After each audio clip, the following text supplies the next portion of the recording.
पाय घालतो आम्ही भांग बिंग पाडली पोरांनी. मग पण मी वर केलं 5 मिनिटात टाकाटा फोन लगेच बाहेर आलो. बॅग बिग भरली की लगेच निघलो कल्टी फायरमध्ये एकदम कॉलेजला. या बघा बुटा बिटा एकदम टाकाटक.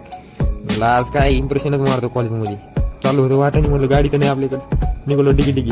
या बघा कॉलेजमध्ये जे ते अभ्यासाला भेटलं ना माझ्याकडे काय पेनच नाही. पेन संपला. म्हणलं जाऊन दे एक ब्लॉग शूट करावा. पोरं पण म्हणून ब्लॉग काढ काढला ब्लॉग झालो मोकळं. हे म्हणलं मला की ब्लॉग मध्ये बघा कसा तिथं निवड गेलेली काही शिटे इकडं पाय.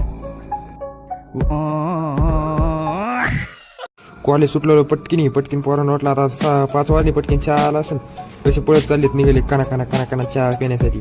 त्यांना काय माहिती आमचा आधीच चहाचा प्लॅन होता. म्हणलं चला आता जावा आपण पण चहा घ्यायचा बंदोबस्त करावा. पोरांना विचारलं मग 5-5 रुपये जमा करून आपण चहा आणू. चहा आणायला आलो. मग दूध पुढे घेतला 2 तोचे पुढे घेतले 10 वाले 20-30 रुपये तिकडे साखरपत्ती होती कालची वरलेली. हे मला ब्लॉग मध्ये तर मग घेतलं.